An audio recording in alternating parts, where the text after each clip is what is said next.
नमस्कार। धूमिल पांडुलिपि में आप सबका स्वागत है। भूली बिसरी कहानी में आज सुनिए प्रेमचंद जी की कहानी नया विवाह। हमारी देह पुरानी है, लेकिन इसमें सदैव नया रक्त दौड़ता है। नए रक्त के प्रवाह पर ही हमारे जीवन का आधार। पृथ्वी की इस चिरंतन व्यवस्था में यह नयापन उसके एक एक अणु में और एक एक कण में तार में बसे हुए स्वरों की भांति गूंजता रहता है। और यह 100 साल की बुढ़िया आज भी नई नवेली दुल्हन बनी हुई है। जब से लाला डंगामल ने नया विवाह किया है, उनका यौवन नए सिरे से जाग उठा है। जब पहली स्त्री जीवित थी तब वे घर में बहुत कम रहते थे। प्रातः से 10-11 बजे तक तो पूजा पाठ ही किया करते रहते थे। फिर भोजन करके दुकान चले जाते। वहां से 1 बजे रात लौटते तो थके मांदे सो जाते। यदि लीला कभी कहती जरा और सवेरे आ जाया करो तो बिगड़ जाते और कहते तुम्हारे लिए क्या दुकान छोड़ दूं या रोजगार बंद कर दूं। यह वह जमाना नहीं है कि एक लोटा जल चढ़ाकर लक्ष्मी प्रसन्न कर ली जाए। आज उनकी चौखट पर माथा रगड़ना पड़ता है, तब भी उनका मुंह सीधा नहीं होता। लीला बेचारी चुप हो जाती। अभी 6 महीने की बात है। लीला को ज्वर चढ़ा हुआ था। लाला जी दुकान जाने लगे। तब उसने डरते डरते कहा था, देखो देखो जी, मेरा जी अच्छा नहीं है, आज जरा सवेरे आ जाना। डंगामल ने पगड़ी उतारकर खूंटी पर लटका दी और बोले, अगर मेरे बैठे रहने से तुम्हारा जी अच्छा हो जाए तो मैं दुकान ही ना जाऊंगा। लीला हताश होकर बोली, मैं दुकान जाने को तो ना मना करती, केवल जरा सवेरे आने को कहती हूँ। तो क्या मैं दुकान पर बैठकर मौज किया करता हूँ? लीला इसका क्या जवाब देती? पति का यह स्नेहहीन व्यवहार उसके लिए कोई नई बात तो न थी। इधर कई साल से उसे इसका कठोर अनुभव हो रहा था कि उसकी इस घर में कद्र नहीं है। वह अक्सर इस समस्या पर विचार भी किया करती, पर वह अपना कोई अपराध ना पाती। वह पति की सेवा अब पहले से कहीं ज्यादा करती, उनके कार्यभार को हल्का करने की बराबर चेष्टा करती रहती, बराबर प्रसन्नचित्त रहती, कभी उनकी इच्छा के विरुद्ध कोई काम नहीं करती। अगर उसकी जवानी ढल चुकी थी तो इसमें इसका क्या अपराध? किसी की जवानी सदैव स्थिर रहती है। अगर अब उसका स्वास्थ्य उतना अच्छा ना था तो इसमें इसका क्या दोष? उसे बेकसूर को क्यों दंड दिया जाता है? उचित तो यह था कि 25 साल का साचार्य अब एक गहरी मानसिक और आत्मिक अनुरूपता का रूप धारण कर लेता, जो दोष को भी गुण बना लेता है, जो पके फल की तरह ज्यादा रसीला, ज्यादा मीठा, सुंदर हो जाता है। लेकिन लाला जी का वणिक हृदय हर एक पदार्थ को वाणिज्य की ही तराजू में तौलता था। बूढ़ी गाय जब ना दूध दे सकती है ना बच्चे, तब उसके लिए गौशाला ही सबसे अच्छी जगह है। उनके विचार में लीला के लिए इतना ही काफी था कि घर की मालकिन बनी रहे, आराम से खाए और पड़ी रहे। उसे अख्तियार है, चाहे जितने जेवर बनवाए, चाहे जितना स्नान व पूजा करे, केवल उनसे दूर रहे। मानव प्रकृति की जटिलता का एक रहस्य यह था कि डंगामल जिस आनंद से लीला को वंचित रखना चाहते थे, जिसकी उसके लिए कोई जरूरत ही न समझते थे, खुद उसी के लिए सदैव प्रयत्न करते रहते। लीला 40 वर्ष की होकर बूढ़ी समझ ली गई थी, किंतु 43 के होकर भी वे अभी जवान थे और जवानी के उन्माद और उल्लास से भरे हुए। लीला से अब उन्हें एक तरह की अरुचि होती थी और वह दुखिया जब अपनी त्रुटियों का अनुभव करते के प्रकृति के निर्दय आघातों से बचने के लिए रंग व रोगन का की आड़ लेती, तब लाला जी उसके बूढ़े नखरों से और भी घृणा करने लगते। कहते, वह हरी तृष्णा, 7 लड़कों की तो माँ हो गई, बाल खिचड़ी हो गए, चेहरा धुले हुए फलालन की तरह सिकुड़ गया, मगर आपको अभी महावार, सिंदूर, मेहंदी, उपटन की हवस बाकी है। औरतों का स्वभाव भी कितना विचित्र है, ना जाने क्यों बनाव सिंगार पर इतना जान देती हैं। पूछो अब तुम्हें और क्या चाहिए? क्यों नहीं मन को समझा लेती कि जवानी विदा हो गई और इन उपादानों से वह वापस ना बुलाई जा सकती। लेकिन वे खुद जवानी का स्वप्न देखते रहते। उनकी जवानी की तृष्णा भी शांत न हुई थी। जाड़ों में रसों और पाकों का सेवन करते रहते थे। हफ्ते में 2 बार खिजाब लगाते और डॉक्टर से मंकी लैंड के विषय में पत्र व्यवहार करते रहते। लीला ने उन्हें असमंजस में देखकर कातर स्वर में पूछा, कुछ बतला सकते हो कि क्या बजे आओगे? लाला जी ने शांत भाव से पूछा, तुम्हारा जी आज कैसा है? लीला क्या जवाब दे? अगर कहती कि बहुत खराब है तो शायद महाशय कहीं बैठ ना जाए और जली कटी सुनाकर अपने दिल का गुबार निकाले, और अगर कहती है कि अच्छी हूं तो शायद निश्चिंत होकर 2 बजे तक कहीं खबर ले। इस दुविधा में डरते डरते बोली, अब तक तो हल्की थी, लेकिन अब कुछ भारी हो रही है। तुम जाओ, दुकान पर लोग तुम्हारी राह देखते होंगे। हाँ, ईश्वर के लिए 1-2 ना बजा देना। लड़के सो जाते हैं, मुझे जरा भी अच्छा नहीं लगता, जी घबराता है। सेठ जी ने अपने स्वर में स्नेह की चाशनी देकर कहा, 12 बजे तक आ जरूर जाऊंगा। लीला का मुख धूमिल हो गया। उसने कहा, 10 बजे तक नहीं आ सकते? 11:30 से पहले तो किसी तरह नहीं। नहीं, 10:30, अच्छा 11। लाला जी वादा करके चले गए, लेकिन 10 बजे रात को एक मित्र ने मुजरा सुनने के लिए बुला भेजा। इस निमंत्रण को कैसे इनकार कर देते? जब एक आदमी आपको खातिर से बुलाता है तो यह कहाँ की भलमानसता है कि आप उसका निमंत्रण अस्वीकार कर दें। सो लाला जी मुजरा सुनने चले गए। 2 बजे लौटे। चुपके से आकर नौकर को जगाया और अपने कमरे में आकर लेटे रहे। लीला उनकी राह देखती, प्रतिक्षण विकल वेदना का अनुभव करती हुई ना जाने कब सो गई थी। अंत को इस बीमारी ने अभागिनी लीला की जान ही लेकर छोड़ा। लाला जी को उसके मरने का बड़ा दुख हुआ। मित्रों ने संवेदना के तार भेजे। एक दैनिक पत्र ने शोक प्रकट करते हुए लीला के मानसिक और धार्मिक सद्गुणों का खूब बढ़ाकर वर्णन किया। लाला जी ने इन सभी मित्रों को हार्दिक धन्यवाद दिया और लीला के नाम से बालिका विद्यालय में 5 वजीफे प्रदान किए तथा मृतक भोज तो जितने समारोह से किया गया वह नगर के इतिहास में बहुत दिनों तक याद रहेगा। लेकिन 1 महीना भी ना गुजरने पाया था कि लाला जी के मित्रों ने चारा डालना शुरू कर दिया और उसका यह असर हुआ कि 6 महीने की विधुरता के तप के बाद उन्होंने दूसरा विवाह कर लिया। आखिर बेचारे क्या करते? जीवन में एक सहचरी की भी तो आवश्यकता थी और इस उम्र में तो एक तरह से यह अनिवार्य भी हो गया है। जब से नई पत्नी आई, लाला जी के जीवन में आश्चर्यजनक परिवर्तन हो गया। दुकान से अब उतना प्रेम नहीं था। लगातार हफ्तों ना जाने में भी कारोबार में कोई नुकसान ना होता, ना हर्ज होता। जीवन के उपभोग की जो शक्ति दिन दिन क्षीण होती जाती थी, अब वह छींटे पाकर सजीव हो गई थी। सूखा पेड़ हरा हो गया था, उसमें नई नई कोपलें फूटने लगी थी। मोटर नई आ गई, कमरे नए फर्नीचर से सजा दिए गए, नौकरों की भी संख्या बढ़ गई, रेडियो आ पहुंचा और प्रतिदिन नए नए उपहार आते रहते। लाला जी की बूढ़ी जवानी जवानों की जवानी से भी प्रखर हो गई थी। उसी तरह जैसे बिजली का प्रकाश रूपांतर पर बधाइयां देते, जब वे गर्व के साथ कहते, भाई हम तो हमेशा जवान रहे और हमेशा ही जवान रहेंगे। बुढ़ापा यहाँ आए तो मुंह में काली लगाकर गधे पर उल्टा सवार कर आके शहर से ना निकाल दें। जवानी और बुढ़ापे को ना जाने के लोग अवस्था से संबंध कर देते हैं। जवानी का उम्र में उतना ही संबंध है जितना धर्म का आचार से, रुपए का ईमानदारी से, रूप का श्रृंगार से। आजकल के जवानों को आप जवान कहते हैं, उनकी 1000 जवानियों को अपने 1 घंटे से भी ना बदलूंगा। मालूम होता है उनकी जिंदगी में कोई उत्साह ही नहीं, कोई शौक ही नहीं। जीवन क्या है? गले में पड़ा हुआ एक ढोल है। यह शब्द घटा बढ़ाकर वे आशा के हृदय पटल पर अंकित करते रहते थे। उसे बराबर सिनेमा, थिएटर, दरिया की सैर के लिए आग्रह करते रहते, लेकिन आशा को न जाने क्यों इन बातों से जरा भी रुचि न थी। वह जाती तो थी, मगर बहुत टालटुल करने के बाद। एक दिन लाला जी ने आकर कहा, चलो जरा बजरे की दरिया की सैर कर लें। वर्षा के दिन थे, दरिया चढ़ा हुआ था। मेघमालाएं अंतरराष्ट्रीय सेनाओं की भांति रंग बिरंगी वर्दियां पहने आकाश में कवायद कर रही थी। सड़क पर लोग मलार और बारहमासा गाते चलते थे। बागों में झूले पड़ गए थे। आशा ने बेदिली से कहा, मेरा तो जीना चाहता। लाला जी ने मृदु प्रेरणा के साथ कहा, कैसा है तुम्हारा मन जो अमूर्त प्रमाद की ओर आकर्षित नहीं होता? अच्छा चलो जरा दरिया की सैर देखो। सच कहता हूँ बजरे पर बड़ी बहार रहेगी। आप जाएं, मुझे और कई काम करने हैं। काम करने को आदमी है, तुम क्यों करोगी? महाराज अच्छे सालन नहीं पकाता। आप खाने बैठेंगे तो यूं ही उठ जाएंगे। आशा अपने अवकाश का बड़ा भाग लाला जी के लिए तरह तरह का भोजन पकाने में ही लगाती थी। उसने किसी से सुन रखा था कि एक विशेष अवस्था के बाद पुरुष के जीवन का सबसे बड़ा सुख रसना का स्वाद ही रह जाता है। लाला जी की आत्मा खिल उठी। उन्होंने सोचा कि आशा को उनसे कितना प्रेम है कि वह दरिया की सैर को उनकी सेवा के लिए छोड़ रही है।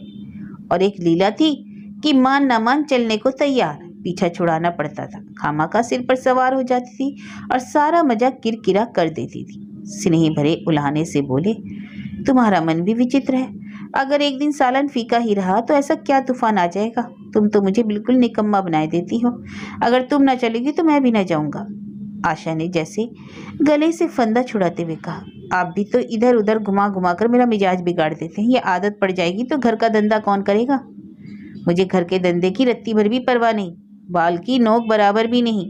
मैं चाहता हूँ कि तुम्हारा मिजाज बिगड़े और तुम इस गृहस्थी की चक्की से दूर रहो। और मुझे बार बार आप क्यों कहती हो? मैं चाहता हूँ कि तुम मुझे तुम कहो, तू कहो, गालियाँ दो, धौल जमाओ। तुम जो मुझे आप करके कह के जैसे देवता के सिंहासन पर बैठा देती हो। मैं अपने घर में देवता नहीं, चंचल बालक बनना चाहता हूँ। आशा ने मुस्कुराने की चेष्टा करके कहा, भला मैं तुमको तुम कहोगी? तुम बराबर वालों को कहा जाता है कि बड़ों को? मुनीम ने 1 लाख घाटे की खबर सुनाई होती तो भी शायद लालाजी को इतना दुख ना होता जितना आशा के इन कठोर शब्दों से हुआ। उनका सारा उत्साह, सारा उल्लास जैसे ठंडा पड़ गया। सिर पर बाकी रखी हुई फूलदार टोपी, गले में पड़ी हुई जोगेरी रंग की चुनी हुई रेशमी चादर और तंजेब की बेलदार कुर्ता जिसमें सोने के बटन लगे हुए थे, यह सारा ठाट कैसे उन्हें हास्यजनक जान पड़ने लगा, जैसे सारा नशा किसी मंत्र से उतर गया हो। निराश होकर बोले, तो तुम्हें चलना है या नहीं? नहीं, मेरा जीना चाहता। तो मैं भी ना जाऊं? मैं आपको कब मना करती हूँ? फिर आप कहा। आशा ने जैसे भीतर से जोर लगाकर तुम और उसका मुखमंडल लज्जा से आरक्त हो गया। हाँ, इसी तरह तुम कहा करो। तो तुम नहीं चल रही? अगर मैं कहूँ तो तुम्हें चलना पड़ेगा। हाँ, तब चलूंगी, क्योंकि आपकी आज्ञा मानना मेरा धर्म है। लालाजी आज्ञा ना दे सके। आज्ञा और धर्म जैसे शब्द उनके कानों में चुभने से लगे। खिसियाए हुए बाहर को चल पड़े। उस वक्त आशा को उन पर दया आई। बोली, कब तक लौटोगे? मैं नहीं जा रहा हूँ। अच्छा, तो मैं चलती हूँ। जैसे कोई जिद्दी लड़का रोने के बाद अपनी इच्छित वस्तु पाकर उसे पैरों से ठुकरा देता है, उसी तरह लाला जी ने मुंह बनाकर कहा, तुम्हारा जी नहीं चलता तो मैं ना चली। मैं आग्रह नहीं करता। आप नहीं, तुम बुरा मान जाओगे। आशा गई, लेकिन उमंग से नहीं। जिस मामूली वेश में थी उसी तरह चल खड़ी। ना कोई सजीली साड़ी, ना जड़ाऊ गहने, ना कोई सिंगार, जैसे कोई विधवा हो। ऐसी ही बातों पर लालाजी मन में झुंझला उठते थे।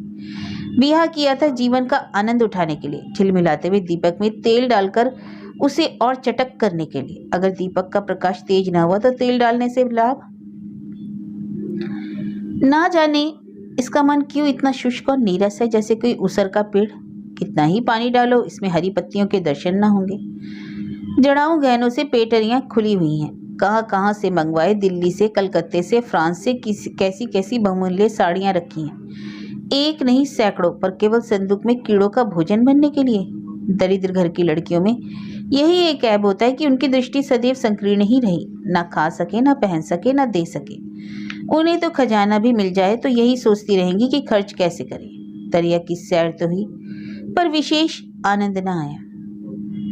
कई महीने तक आशा की मनोवृत्तियों को जगाने का असफल प्रयत्न करके लाला जी ने समझ लिया इनकी पैदाइशी मोहरमी है, लेकिन निराश फिर भी ना हुए। ऐसे व्यापार में एक बड़ी रकम लगाने के बाद उसमें अधिक से अधिक लाभ उठाने की वणिक प्रवृत्ति को कैसे त्याग देते। विनोद की नई नई योजनाएं पैदा की जाती। ग्रामोफोन अगर बिगड़ गया, गाता नहीं या साफ आवाज नहीं निकलती तो उसकी मरम्मत करानी पड़ेगी। उसे उठाकर रख देना तो मूर्खता है। इधर बूढ़ा महाराज एकाएक बीमार होकर घर चला गया था और उसकी जगह उसका 17-18 साल का एक जवान लड़का आ गया था। कुछ अजीब गंवार, बिल्कुल झंगड़ उज्जट, कोई बात ही नहीं समझता था। जितने फुलके बनाता उतनी तरह के। हाँ, एक बात समान होती, सब बीच में मोटे होते, किनारे पतले। दाल कभी इतनी पतली जैसे चाय और कभी इतनी शाकीन। आशा मुंह हाथ धोकर चौके में पहुंच जाती और इस डपोर शंख को भोजन पकाना सिखाती। एक दिन उसने कहा, तुम कितने नालायक हो जी जुगल। आखिर इतनी उम्र तक घास खोदते रहे या झाड़ झोंकते रहे, फुलके तक नहीं बना सकते। जुगल आंखों में आंसू भरकर कहता, बहू जी अभी मेरी उम्र ही क्या है, 17वां ही तो पार हुआ हूं। आशा को उसकी बात पर हंसी आ जाती। उसने कहा, तो रोटियां पकाना क्या 10-5 साल में आता है? आप 1 महीना सिखा दे बहू जी, फिर देखिए मैं आपको कैसे फुलके खिलाता हूँ कि जी खुश हो जाएगा। जिस दिन मुझे फुलके बनाने आ जाएंगे मैं आपसे इनाम लूंगा। सालन तो अब मैं कुछ कुछ बनाने लगा हूँ, क्यों ना? आशा ने हौसला बढ़ाने वाली मुस्कुराहट के साथ कहा, सालन नहीं, वो बनाना आता है। अभी कल ही नमक इतना तेज था कि खाया ना गया। मसाले में कचांद आ रही थी। मैं जब सालन बना रहा था तब आप यहाँ कब थी? अच्छा, तो मैं जब बैठी रहूंगी तब तुम्हारा सालन बढ़िया पकेगा। हाँ, आप बैठी रहती हैं तब मेरी अक्ल ठिकाने रहती है। आशा को जुगल की इन भोली बातों पर खूब हंसी आ रही थी। हंसी को रोकना चाहती थी, पर वह इस तरह निकल पड़ती थी जैसे भारी बोतल उड़ेल दी गई हो। और मैं नहीं रहती तब तब तो आपके कमरे के द्वार पर जो बैठता हूँ वहां बैठकर अपनी तकदीर को रोता रहूं। आशा ने हंसी को रोककर पूछा, क्यों रोते हो? यह न पूछिए बहू जी, आप इन बातों को ना समझेंगी। आशा ने उसके मुंह की ओर प्रश्न की आंखों से देखा। उसका आशय कुछ तो समझ गई, पर ना समझने का बहाना किया। तुम्हारे दादा आ जाएंगे तब तुम चले जाओगे। और क्या करूंगा बहू जी, यहाँ कोई काम दिलवा दीजिएगा तो पड़ा रहूंगा। अच्छा, मुझे मोटर चलाने सिखा दीजिए, आपको खूब सैर कराया करूंगा। नहीं नहीं बहू जी, आप हट जाइए, मैं पतीली उतार लूंगा। ऐसी अच्छी साड़ी आपकी कहीं दाग पड़ जाए तो क्या हो। आशा पतीली उतार रही थी। जुगल ने उसके हाथ से सड़सी लेनी चाहिए। दूर रहो, फुआड़ हो तुम, कहीं पतीली पांव पर गिरा लिए तो महीने झीकोगे। जुगल के मुख पर उदासी छा गई। आशा ने मुस्कुराकर पूछा, क्यों, मुंह क्यों लटक गया सरकार का? जुगल रुआसा होकर बोला, आप मुझे डांट देती हैं भौजी, तब मेरा दिल टूट जाता है। सरकार कितना ही खुड़के, मुझे बिल्कुल दुख नहीं होता। आपकी नजर कड़ी देखकर मेरा खून सर्द हो जाता है। आशा ने दिलासा दिया, मैंने तुम्हें डांटा तो नहीं, केवल यही तो कहा है कि कहीं पतीली तुम्हारे पांव पर गिर पड़े तो क्या हो। हाथ ही तो आपका भी है, कहीं आपके हाथ से छूट पड़े। लाला डंगा मल ने रसोई घर के द्वार पर आकर कहा, आशा जरा यहाँ आना, देखो तुम्हारे लिए कितने सुंदर गमले लाया हूँ। तुम्हारे कमरे के सामने रखे जाएंगे। तुम यहाँ धुएं धक्कड़ में क्यों हलकान होती हो? इस लड़के से कह दो जल्दी महाराज को बुला, नहीं तो कोई मैं दूसरा आदमी रख लूंगा। महाराजों की कमी नहीं, आखिर कब तक कोई रियायत करे। गधे को जरा भी तमीज नहीं आई। सुनता है जुगल, लिख दे आज अपने बाप को। चूल्हे पर तवा रखा हुआ था। आशा रोटियां बेलने में लगी थी। जुगल तवे के लिए रोटियों का इंतजार कर रहा था। ऐसी हालत में भला आशा कैसे गमले देखने जाती? उसने कहा, जुगल रोटियां टेढ़ी मेढ़ी बेल डालेगा। लाला जी ने चिढ़कर कहा, अगर रोटियां टेढ़ी मेढ़ी बेलेगा तो निकाल दिया जाएगा। आशा अनसुनी करके बोली, 10-5 दिन में सीख जाएगा, निकालने की क्या जरूरत। अच्छा तुम आकर बतलाओ गमले कहाँ रखे जाएंगे। कहती तो हूँ रोटियां बेलकर आ जाती हूँ। नहीं, मैं कहता हूँ तुम रोटियां मत बेलो। आप तो खामाखा जिद करते हैं। लाला जी सन्नाटे में आ गए। आशा ने कभी इतनी रुखाई से उन्हें जवाब न दिया था, और यह केवल रुखाई न थी, इसमें कटुता भी थी। लज्जित होकर चले गए। उन्हें ऐसा क्रोध आ रहा था कि इन गमलों को तोड़कर फेंक दें और सारे पौधों को चूल्हे में डाल दें। जुगल ने सहमे हुए कहा, आप चली जाए बहू जी, सरकार बिगड़ जाएंगे। बको मत, जल्दी जल्दी फुलके सेको, नहीं तो निकाल दिए जाओगे। और आज मुझसे रुपए लेकर अपने लिए कपड़े बनवा लो। भिकमंगो किसी सूरत बनाए घूमते हो। बाल क्यों इतने बड़ा रखे हैं, नाई को नहीं जुड़ता? जुगल ने दूर की बात सोची। बोला, कपड़े बनवा लूं तो दादा को हिसाब में क्या दूंगा? अरे पागल, मैं हिसाब में देने को नहीं कहती, मुझसे ले जाना। जुगल काहिलापन हंसी हंसा। आप बनवाएंगी तो अच्छे कपड़े लूंगा। खद्दर के मलमल का कुर्ता, खद्दर की धोती, रेशमी चादर, अच्छा सा चप्पल। आशा ने मीठी मुस्कान से कहा, और अगर अपने दाम से बनवाने पड़े तब कपड़े ही क्यों बनवाऊंगा? बड़े चालाक हो। जुगल ने अपनी बुद्धिमत्ता का प्रदर्शन किया। आदमी अपने घर में सूखी सूखी रोटियां खाकर सो रहता है, लेकिन दावत में तो अच्छे अच्छे पकवान ही खाता है ना। वहां भी यदि रूखी रोटियां मिले तो दावत में क्यों जाए? यह सब मैं नहीं जानती। एक गाड़े का कुर्ता बनवा लो और एक टोपी ले लो। हजामत के लिए 2 आने पैसे ऊपर से ले लो। जुगल ने मान करके कहा, रहने दीजिए, मैं नहीं लेता। अच्छे कपड़े पहनकर निकलूंगा तब तो आपकी याद आएगी। सड़ियल कपड़े पहनकर तो और जी जलेगा। बड़े स्वार्थी हो, मुफ्त के कपड़े लोगे और साथ ही बढ़िया भी। जब यहाँ से जाने लगूं तब आप मुझे अपना एक चित्र दीजिएगा। क्यों, मेरा चित्र लेकर क्या करोगे? अपनी कोठरी में लगाऊंगा और नित्य देखा करूंगा। बस वही साड़ी पहनकर खिंचवाना जो कल पहनी थी ना, और वही मोतियों की माला भी। मुझे नंगी नंगी सूरत अच्छी नहीं लगती। आपके पास तो बहुत गहने होंगे, आप पहनती क्यों नहीं? तुम्हें गहने अच्छे लगते हैं? बहुत। लाला जी ने फिर आकर जलते हुए मन से कहा, अभी तक तुम्हारी रोटियां नहीं पकी जुगल। अगर कल से तूने अपने आप अच्छी रोटियां ना पकाई तो तुझे निकाल दूंगा। आशा ने तुरंत हाथ मुंह धोए और बड़े प्रसन्न मन से लाला जी के साथ गमले देखने चली। इस समय उसकी छवि में प्रफुल्लता का रौनक था, बातों में भी जैसे शक्कर घुली हुई थी। लाला जी का सारा खिसियानापन मिट गया। उसने गमलों को शुभ आंखों से देखा। उसने कहा, मैं इनमें से कोई गमला ना जाने दूंगी। सब मेरे कमरे में सामने रखवाना। सब कितने सुंदर पौधे हैं, वाह। अच्छा, इनके हिंदी नाम भी मुझे बतला देना। लाला जी ने छेड़ा, सब गमले क्या करोगी? 10-5 पसंद कर लो, शेष में बाहर रखवा दूंगा। जी नहीं, एक भी न छोड़ूंगी, सब यहीं रखे जाएंगे। अरे बड़ी लालचन हो तुम। लालचन ही सही, मैं आपको एक भी ना दूंगी। 2-4 तो दे दो, इतनी मेहनत से लाए हो। जी नहीं, इसमें से एक भी ना मिलेगा। दूसरे दिन आशा ने अपने को आभूषण से खूब सजाया और फिरोजी साड़ी पहनकर निकली। लाला जी की आंखों में ज्योति आ गई। समझे अवश्य ही अब उनके प्रेम का जादू कुछ कुछ चल रहा है। नहीं तो उनके बार बार के आग्रह करने पर भी, बार बार याचना करने पर भी उसने कोई आभूषण न पहना था। कभी कभी मोतियों का हार गले में डाल लेती, वह भी ऊपरी मन से। आज वह आभूषणों से अलंकृत होकर फूली न समाती, इतराई जाती है, मानो कहती है देखो मैं कितनी सुंदर हूं। पहले जो बंद कली थी आज खिल गई। लाला जी पर घड़ों नशा चढ़ा था। वे चाहते थे कि उनके मित्र और बंधु वर्ग आकर इस सोने की रानी के दर्शन करके अपनी आंखें ठंडी करें, देखें कि वह कितनी सुखी, संतुष्ट और प्रसन्न है। जिन विद्रोहियों ने विवाह के समय तरह तरह की शंकाएं की थी, वे आंखें खोलकर देखे कि डंगामल कितना सुखी है। विश्वास, अनुराग और अनुभव ने चमत्कार किया। उन्होंने प्रस्ताव किया चलो कहीं घूम आए, बड़ी मजेदार हवा चल रही है। आशा इस वक्त कैसे जा सकती थी, अभी उसे रसोई में जाना था। वहां से कहीं 12 बजे 1 बजे तक फुर्सत मिलेगी, फिर घर के दूसरे धंधे सिर पर सवार हो जाएंगे। सैर सपाटे के पीछे घर चौपट कर दे।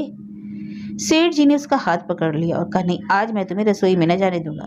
महाराज से किए कुछ ना होगा तो आज उसकी शामत आ जाएगी। आशा के मुख पर से प्रफुल्लता जाती रही, मन भी उदास हो गया। एक सोफे पर लेटकर बोली, आज ना जाने क्यों कलेजे में मीठा मीठा दर्द हो रहा है। ऐसा दर्द कभी नहीं होता था। सेठ जी घबरा उठे। कैसा दर्द हो रहा है? हो तो रहा है रात से ही, लेकिन अभी कुछ कम हो गया, अब फिर होने लगा है रह रहकर जैसे चुभन होती है। सेठ जी एक बात सोचकर दिल ही दिल में फूल उठे। अब वे गोलियां रंग ला रही हैं। राजवैद्य जी ने कहा था कि जरा सोच समझकर इनका सेवन कीजिए, क्यों ना। खानदानी वैद्य हैं, इनके बाप बनारस के महाराज के चिकित्सक थे। पुराने और परीक्षित नुस्खे हैं इनके पास। उन्होंने कहा तो रात से ही दर्द हो रहा है, तुमने मुझसे कहा नहीं तो वैद्य जी से कोई दवा मंगवाता। मैंने समझा था आप ही आप अच्छा हो जाएगा, मगर अब बढ़ रहा है। कहाँ दर्द हो रहा है जरा देखो, कुछ सूजन तो नहीं। सेठ जी ने आशा के आंचल की तरफ हाथ बढ़ाया। आशा ने शर्माकर सिर झुका लिया। उसने कहा यह तुम्हारी शरारत मुझे अच्छी नहीं लगती। मैं अपनी जान से मरती, तुम्हें हंसी सूझती है? जाकर कोई दवा ला दो। सेठ जी अपने पुरुषत्व का यह डिप्लोमा पाकर उससे कहीं ज्यादा प्रसन्न हुए जितना राय बहादुरी पाकर होते। इस विजय का डंका पीटे बिना तो उन्हें चैन नहीं आ सकता। जो लोग उनके विवाह से के विषय में द्वेषमय टिप्पणियां कर रहे थे, उन्हें नीचे दिखाने का कितना अच्छा अवसर हाथ आया और इतनी जल्दी। पहले पंडित भोलानाथ के पास गए और भाग्य ठोककर बोले, भाई मैं तो बड़ी विपत्ति में फंस गया।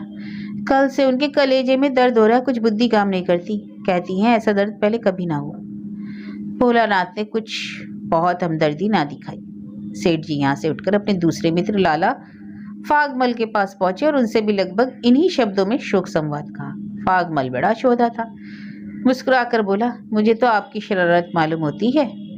सेठ जी की बाँछें खिल गई। उन्होंने कहा, मैं अपना दुख सुना रहा हूँ, तुम्हें दिल लगी सूझती है? जरा भी आदमियत नहीं है तुम्हें। मैं दिल लगी नहीं कर रहा, इसमें दिल लगी की क्या बात है? वे है कमसीन कोमलांगी, आप ठहरे पुराने लठैत, दंगल के पहलवान। बस अगर यह बात ना निकले तो मुझे मुड़वा लूं। सेठ जी की आंखें जगमगा उठी, मन में यौवन की भावना प्रबल हो उठी। उसके साथ ही मुख पर भी यौवन की झलक आ गई, छाती जैसे फैल गई। चलते समय उनके पग कुछ अधिक मजबूती से जमीन पर पड़ने लगे और सिर की टोपी भी ना जाने कैसे बांकी हो गई। आकृति से बांकपन की शान बरसने लगी। जुगल ने आशा को सिर से पांव तक जगमगाते देखकर कहा, बस बहू जी आप इसी तरह पहने ओढ़े रहा करें, आज मैं आपको चूल्हे के पास ना आने दूंगा। आशा ने नयन वन चलाकर कहा, क्यों आज यह नया हुक्म क्यों? पहले तो तुमने कभी मना नहीं किया। आज की बात दूसरी है, जरा सुनो क्या बात है। मैं डरता हूँ आप कहीं नाराज ना हो जाए। नहीं नहीं, नाराज ना होंगी, आज आप बहुत सुंदर लग रही हैं। लाला डंगामल ने असंख्य बार आशा के रूप और यौवन की प्रशंसा की थी, मगर उनकी प्रशंसा में उसे बनावट की गंध आती थी। वह शब्द उनके मुख से निकलकर कुछ ऐसे लगते जैसे कोई पंगु दौड़ाने की चेष्टा कर रहा है। जुगल के इन सीधे शब्दों में एक उन्माद था, नशा था, चोट थी। आशा की सारी देह प्रकंपित हो गई। तुम मुझे नजर लगा दोगे जुगल, इस तरह क्यों घूरते हो? जब यहाँ से चला जाऊंगा तब आपकी बहुत याद आएगी।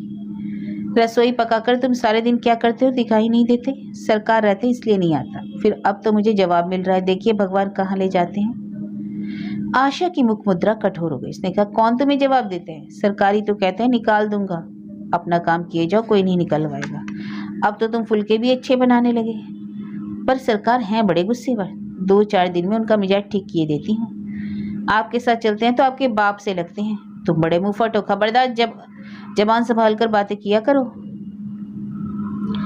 किंतु अप्रसन्नता का यह झीना आवरण उनके मनोरहस्य को ना छिपा सका। वह प्रकाश की भांति उसके अंदर से निकला पड़ता था। जुगल ने फिर भी निर्भीकता से कहा, मेरा मुंह कोई बंद कर ले।